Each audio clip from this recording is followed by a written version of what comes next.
최근 미국에서 나온 소식 하나가 코인 시장 전체를 흔들고 있습니다.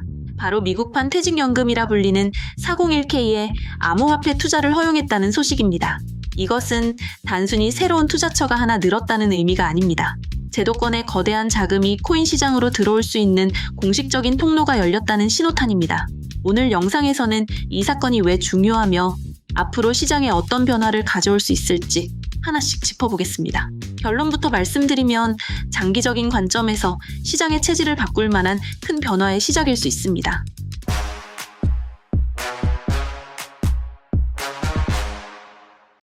먼저 401k의 규모부터 알아야 이야기가 빠릅니다. 2024년 말 기준으로 이 퇴직연금에 쌓인 총자산은 약 7조 달러 수준에 이릅니다. 우리나라 돈으로 환산하면 거의 1경원에 가까운 천문학적인 금액입니다. 이 거대한 자금 시장에 암호화폐라는 새로운 투자 선택지가 포함된 것입니다.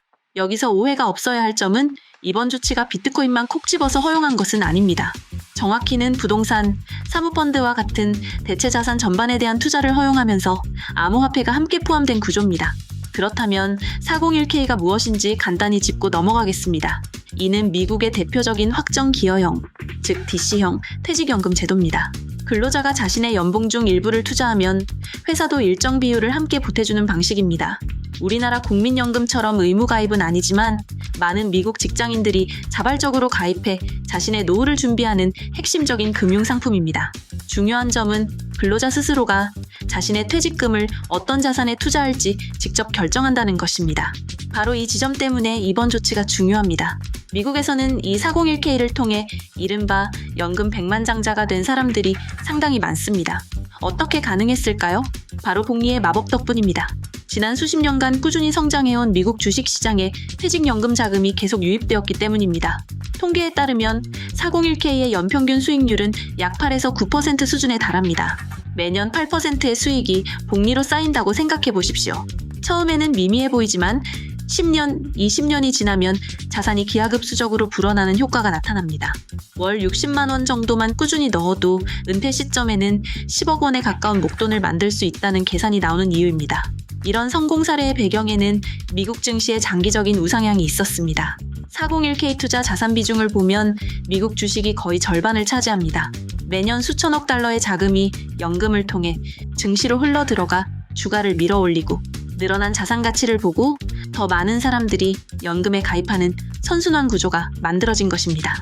그런데 이제 이 선순환 구조에 암호화폐라는 새로운 변수가 등장했습니다. 지금까지는 주식과 채권 같은 전통 자산에만 투자가 가능했지만 이제는 포트폴리오의 일부를 암호화폐에 배분할 수 있는 길이 열린 것입니다. 그렇다면 이 거대한 자금이 전부 비트코인으로 향할까요? 그럴 가능성은 매우 낮습니다. 하지만 전체 자금의 단 1%만 유입된다고 가정해도 시장에 미치는 영향은 엄청날 수 있습니다. 관련된 구체적인 자금 유입 시나리오 분석과 시장 파급 효과에 대한 심층 자료는 영상 하단 고정 댓글, 링크에 별도로 정리해 두었으니 수치가 궁금하신 분들은 꼭 한번 확인해 보시기 바랍니다. 모든 투자에 대한 최종 책임은 본인에게 있다는 점을 항상 기억하시면서 객관적인 데이터를 기반으로 판단하셔야 합니다. 이제 사람들은 자연스럽게 질문을 던질 겁니다. 왜 수익률 좋은 주식시장을 놔두고 변동성 큰 코인에 투자해야 하는가? 이 질문에 답하기 위해서는 과거 데이터를 살펴볼 필요가 있습니다. 지난 10여 년간의 수익률을 비교해보면 답은 명확해집니다. 2012년부터 2025년까지 약 13년의 기간 동안 S&P 500 지수는 약 10배 상승했습니다. 이것만으로도 훌륭한 성과입니다. 하지만 같은 기간 동안 비트코인의 상승률은 이를 압도합니다. 수치로 비교하는 것이 무의미할 정도로 엄청난 차이를 보였습니다. 물론 이렇게 높은 수익률에는 그만큼 큰 위험이 따릅니다. 비트코인의 연평균 상승률은 약 99%에 달하는 반면 S&P 500은 약 14% 수준입니다. 수익률만 보면 비교가 되지 않죠. 하지만 가격의 흔들림 정도를 나타내는 변동성을 보면 이야기가 달라집니다. 비트코인의 표준 편차는 약 150%로 14% 수준인 S&P 500보다 훨씬 높습니다. 즉, 더 많이 오를 수 있지만 그만큼 더 많이 떨어질 수도 있다는 의미입니다. 수익 가능성과 손실 가능성이 함께 있는 것이죠. 여기서 많은 분들이 헷갈리는 지점이 있습니다. 단순히 변동성이 크다는 이유만으로 나쁜 투자처라고 단정할 수는 없습니다. 전문 투자자들은 이런 상황에서 위험한 단위당 기대할 수 있는 수익이 얼마인지를 계산합니다. 다시 말해, 감소하는 위험 대비 수익률이 얼마나 좋은지를 따져보는 것입니다. 이 지표를 샤프 지수라고 부릅니다. 이 개념을 이해해야 왜 장기 투자자들이 비트코인을 포트폴리오에 편입하려 하는지 진짜 이유를 알 수 있습니다. 샤프 지수를 계산해보면 놀라운 결과가 나옵니다. 2025년 8월 기준으로 비트코인의 샤프 지수는 0.82, S&P 500은 0.93 수준입니다. 거의 비슷합니다. 변동성은 100배 가까이 차이가 나는데 위험을 감안한 수익성은 비슷하다는 뜻입니다. 이것이 바로 핵심입니다. 장기적인 안목으로 투자 기간을 길게 잡을 수 있는 젊은 세대에게는 감수해야 할 위험 수준이 같다면 당연히 절대 수익률이 압도적으로 높은 자산이 더 매력적으로 보일 수밖에 없습니다. 10년, 20년 뒤를 내다보고 목돈을 굴려야 하는 401k 가입자들에게 비트코인이 매력적인 선택지가 되는 이유입니다. 따라서 미국의 젊은 MZ세대들은 자신의 퇴직연금 포트폴리오 중 일부를 비트코인을 포함한 암호화폐에 할당할 가능성이 높습니다. 이들은 디지털 환경에 익숙하고 과거 데이터가 보여주는 비트코인의 압도적인 수익률을 이미 알고 있습니다. 물론 모든 자금을 넣지는 않겠지만 외서 10%만 배분해도 그 자금의 규모는 결코 작지 않습니다. 이런 흐름이 본격화된다면 비트코인은 꾸준하고 안정적인 장기 매수 기반을 확보하게 됩니다. 이는 단기적인 시세 변동과 관계없이 시장의 기초 체력을 튼튼하게 만들어주는 역할을 할 것입니다. 그런데 이야기는 여기서 끝나지 않습니다. 현재 일하는 세대뿐만 아니라 이미 은퇴한 세대에게도 비트코인은 매력적인 투자처가 되고 있습니다. 바로 안정적인 현금 흐름이라는 전혀 다른 관점 때문입니다.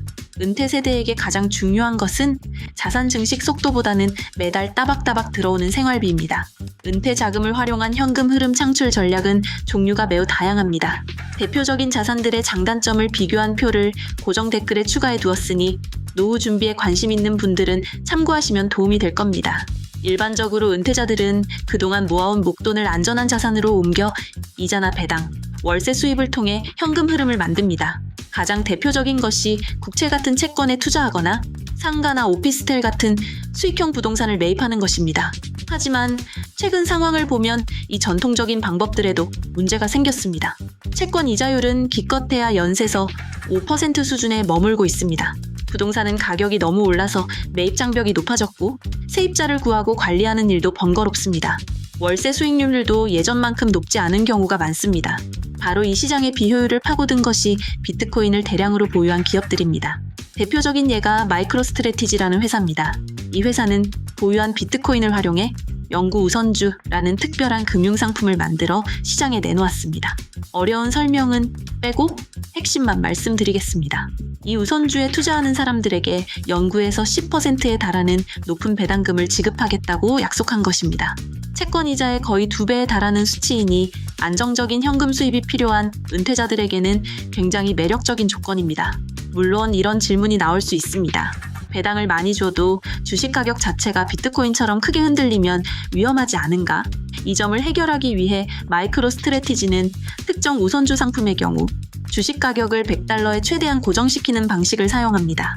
시장 상황에 따라 배당률을 약간씩 조정하는 대신 투자 원금의 가치는 스테이블 코인처럼 안정적으로 유지하려는 시도입니다. 투자자 입장에서는 원금 손실 위험은 줄이면서 시중금리보다 훨씬 높은 현금 흐름을 기대할 수 있게 되는 셈입니다. 배당률이 다소 변동하더라도 현재의 채권 이자율보다는 훨씬 높기 때문에 충분히 감내할 만하다고 판단하는 투자자들이 늘어나고 있습니다. 이러한 상품들이 성공적으로 시장에 안착한다면 은퇴자금 시장의 돈이 비트코인 생태계로 흘러들어오는 또 하나의 거대한 파이프라인이 될 수 있습니다. 젊은 세대는 장기적인 자산 증식을 위해 401k를 통해 비트코인에 직접 투자하고 은퇴 세대는 안정적인 현금 흐름을 위해 비트코인 기반의 고배당 상품에 투자하는 그림이 그려지는 것입니다. 이것은 비트코인이 특정 세대에게만 인기 있는 투기성 자산이 아니라 전 세대에 걸쳐 각기 다른 필요를 충족시켜주는 자산으로 진화하고 있음을 보여주는 중요한 신호입니다. 여기서 한 가지 더 생각해 볼 지점이 있습니다. 바로 복리 효과의 지속성 문제입니다. 401k 제도의 핵심은 장기적으로 우상향하는 자산에 돈을 묻어두고 복리 수익을 극대화하는 것입니다. 지난 20년간은 미국 주식이 그 역할을 훌륭하게 수행했습니다. 중간에 하락하는 해도 있었지만 결국은 다시 회복하고 정고점을 넘어섰기 때문에 평균 수익률이 플러스를 유지할 수 있었습니다. 그렇다면 앞으로 20년도 미국 주식이 계속해서 그런 역할을 할 수 있을까요? 아니면 비트코인이 그 바통을 이어받게 될까요? 이 질문에 대한 답에 따라 앞으로 연금 자산의 흐름이 결정될 것입니다. 복리 효과를 누리기 위한 자산은 반드시 장기적으로 우상향해야 한다는 대전제가 있습니다. 단기적으로 오르내리기만 반복하거나 장기간 횡보하는 자산은 복리 투자의 대상이 될 수 없습니다. 결국 장기적으로 가치가 계속 오를 것이라는 믿음이 있어야 수십 년간 돈을 묻어둘 수 있는 것입니다. 이런 관점에서 볼 때 비트코인은 총 발행량이 2100만 개로 고정되어 있다는 희소성을 가지고 있습니다. 시간이 지날수록 더 많은 사람들이 사용하려 하지만 공급은 늘지 않기 때문에 장기적으로 가치가 오를 수밖에 없는 구조라는 주장이 힘을 얻고 있습니다. 결국 미국의 이번 변화는 비트코인을 중심으로 한 암호화폐 시장에 두 개의 거대한 수요층을 만들어낼 가능성이 있습니다. 첫째는 축적 수요입니다. 이제 막 사회생활을 시작했거나 아직 은퇴까지 오랜 시간이 남은 젊은 세대가 401k를 통해 매달 꾸준히 비트코인을 사모으는 흐름입니다. 이들은 단기적인 가격 변동에 흔들리지 않고 10년, 20년 뒤의 자산 증식을 목표로 적립식 투자를 이어갈 것입니다. 이는 시장에 강력하고 꾸준한 매수 압력으로 작용하며 가격의 하방 경직성을 확보해주는 역할을 합니다.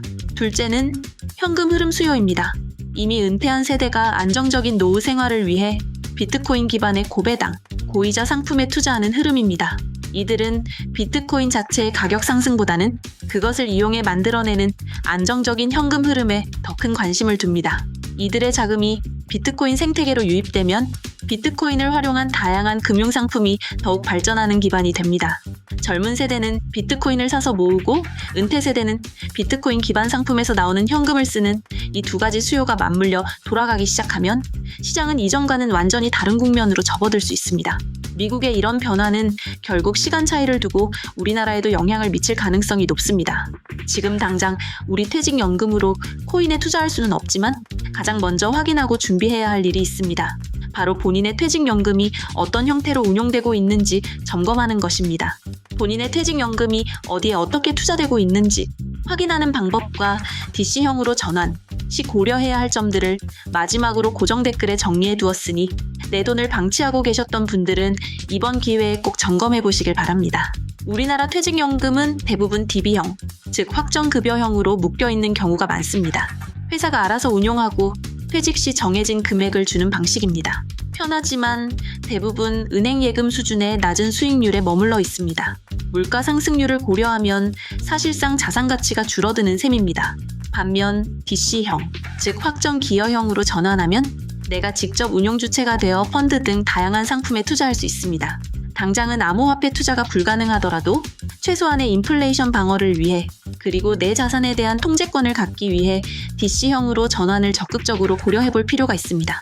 이것은 단순히 투자 상품 하나를 바꾸는 문제가 아닙니다. 내 노후 자산에 대한 주도권을 되찾아오는 첫걸음입니다. 지금 당장 미국처럼 파격적인 투자가 허용되지 않더라도 제도가 열렸을 때를 대비해 미리 준비하고 공부하는 자세가 필요합니다. 최소한 내 퇴직금이 잠자고 있는 DB형에 묶여 있는지 아니면 내가 직접 굴릴 수 있는 DC형으로 되어 있는지부터 확인하는 것이 그 시작입니다.